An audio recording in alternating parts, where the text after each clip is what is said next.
Стадион. Емисија за вашата вистина.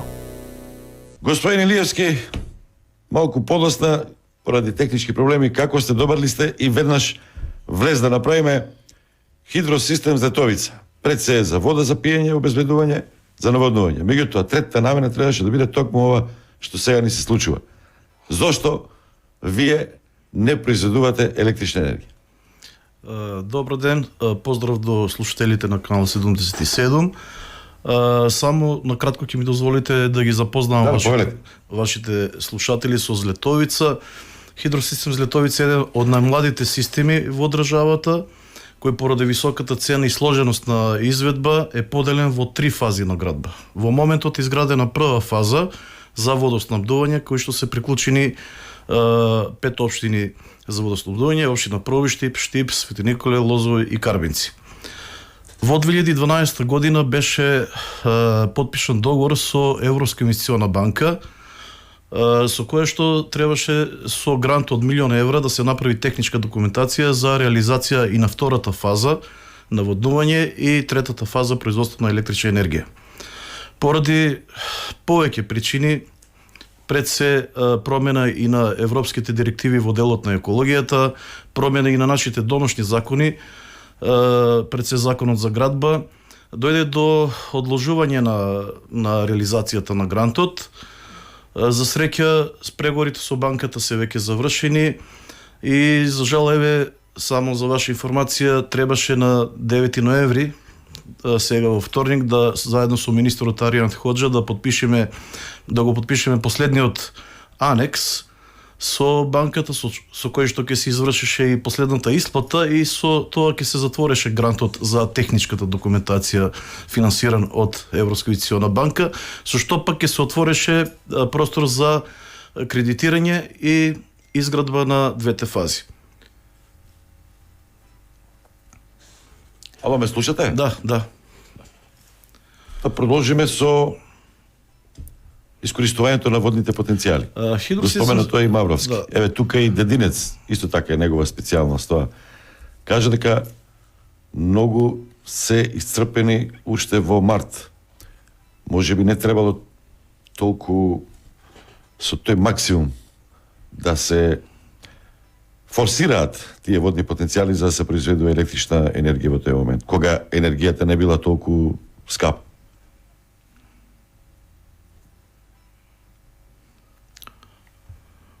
Ме слушате? Ако може да земам збор. Да, за тоа. Вака, како капитален објект на хидросистем Злетовица е брана Кнежево, кој што има капацитет од 23 милиони метри кубни вода. И оваа брана служи како резервоар кој што ќе ги надополнува во летниот период водите потребни за водоснабдување на општините и секако за наводнување. Како трет дел од хидросистемот Злетовица всушност е предвидено искористување на овие води за водоснабдување и наводнување преку систем на хидроцентрали, да се искористи водениот потенцијал. Морам да кажам дека со самиот проект се предвидени 5 хидроцентрали, од кои што 3 се главни хидроцентрали со вкупен капацитет инсталирана мокност од 9,2 мегавати и 2 мали хидроцентрали. Едната хидроцентрала е со капацитет од 200 киловати и е планирано да се изгради во подножјето на браната, значи ние викаме и Прибранска хидроцентрала, и втората мала хидроцентрала е на Пробиштипскиот цевкод за водоснабдување, кај што во моментот се наоѓа прекидна комора и кој што врши физичко гасење на енергијата. Самиот хидросистем Злетовица има потенцијал да ги обслужи овие хидроцентрали, со тоа што треба да напоменам и дека трите главни хидроцентрали ќе работат само 5 месеци, односно од период мај до септември, односно во сезоната на наводнување. Додека останатите мали хидроцентрали ќе работат 24/7. Ова можеби во рамки на ниво на држава се и мали бројки како инсталирана снага и вкупното годишно производство се очекува да биде измеѓу 45 до 50 милиони киловат часови произведена електрична енергија. но сепак сакам да нагласам дека се работи за чиста зелена енергија, која што и веќе самата Европска инвестициона банка даде зелено светло, бидејќи немаме никакви проблеми со екологијата и нашата физибилити студија и еколошката студија ЕСИА е прифатена од самата банка. Ме кажете за водата за пиење. Кратко. Да. Легнаа сите тие озборувања, спекулации, те радиоактивна, те ваква, те таква, испадна дека сепак ова е извреден проект. Како се справувате со тие? Видите, мене ми е... Или пак неодговорно, сам научно излезе ли некој да ви помогне, да ви каже, затоа што може би нешто имало некое време со тоа радиоактивност, ама не може тоа да се поврзе со Злетовица. Мене ми е жал што посебно кај населението во општина Штип, кој што треба од 2022 година и да ја користат нашата вода, се пласира голем број на невистини, а пред се дека нашата вода, односно водата од река Злетовица е радиоактивна. Ние во последните 10 години, значи, правиме 2 пати анализа, комплексна анализа во Институтот за јавно здравје од Скопје, кој што е единствен во Македонија кредитиран за мерење на квалитетот на водата со тешки метали и радиоактивност. До сега ниту еден пат немаме добиено некакви резултати кои што ќе покажат радиоактивност на водата или пак присуство и на тешки метали. Секој што е бил во Осоговие, кон Брана Кнежево, знае дека се работи за една недирната природа, дури и веќе нема и населените места се иселени, него тоа е само чиста природа, ниту има во овој планински регион индустрија, ниту имаме загадувачи кои што можат да придонесат на загадување на водата. Сепак и општина Штип, жителите на општина Штип, на Карбинци, па и Лозово, понатака кога ќе бидат приклучени нашиот систем, треба да бидат спокојни, бидејќи постојано го вршиме мерењето на квалитетот на водата и до сега, значи, немаме никакви проблеми со квалитетот на водата, а ако би имало проблеми, тогаш ќе реагираат и државните институции, бидејќи ние сите наши резултати кои што ги добиваме од мерењата се испраќани до релевантни институции. Од кај испадна таа некој злонамерен, како испадна меѓу народот нешто? За радиоактивност. Затоа што ако било што имаше, немаше воопшто да почне да се гради тој хидросистем. И јапонците не се случајни луѓе. Значи, радиоактивноста произлегува следниот. Предпоставам дека се шири, тезата е проширена од следната причина. Вие знаете дека Осоговските планини се богати со руда. Пред се олово, цинк, злато, сребро и така натаму. И има сите знаеме дека оловото е некој нус производ на распаѓањето на ураниумот.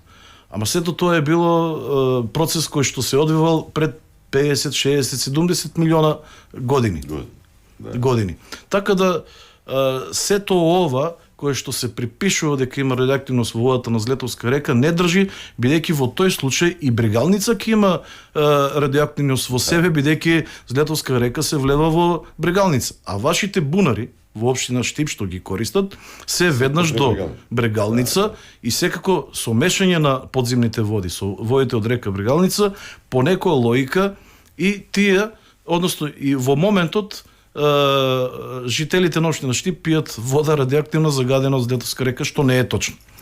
И ќе кажам и друго нешто. Значи, ако водата од Злетовска река е радиоактивна, зарамислите дека ќе постоje луѓе, ќе живее луѓе во Злетово, Ратовица, мораме ова, колку и да не треба да зборуваме, сепак заради народот, заради ваквите чешлања на јазици, како да оговарање без врска, добро е да кажеме со добро образложение, затоа што ако не зборуваме, ќе продолжат овие работи да ги зборуваат и низ чарши и било каде.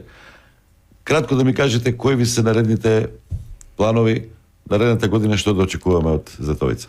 Од Злетовица наредната година се следни. Што пишува во програмата о планот? Следните планови. Значи, приклучување на, односно користење на водата за пиење од филтер станица во Штип на комерцијална основа, бидејќи ние сега во моментот пласираме вода во филтерница во Штип, меѓутоа тоа е само за тест и за обука на вработените. Кога ќе се добијат сите дозволи од релевантните институции, тогаш ќе започне значи пласирање на водата од хидросистем Злетовица за вода за пиење во системот за водоснабдување на градот Штип и околните места, и тогаш ќе почне работењето врз комерцијална основа. Паралелно со тоа веќе е изградена филтер станицата во Карбинци, се припрема тендер и за изградба на филтер станица во Лозово, и мислам дека е веќе изберен изведувач кој што треба да изгради систем на цевководи во филтерница Карбинци, со кое што ќе може да се овозможни филтер станицата во Карбинци да биде приклучена во населените места кои што треба да ја користат водата од таа филтерница. Инаку паралелно со филтерницата во Штип се врши тестирање и на работата на филтер станицата во Карбинци. Што се однесува до фазата за наводнување и производство на електрична енергија, очекуваме после овој турбулентен период во најскоро време да се потпише со банката завршетокот со грантот, со што ќе овозможи постапка на кредитирање и градба. Така да наредната година 2022 за нас е многу важна и очекуваме дека сите планови ќе бидат исполнени, бидејќи немаме причина да мислиме на друг начин. Сака нешто да каже и Дединец на оваа тема, на линија го имаме Трповски, да. Не на оваа тема, мислам да дополнам на крај, ама окей. А за ова на крај цел. Добро, ќе завршиме со тоа. Господине Илиевски, благодарам. Стадион. Емисија за вашата вистина.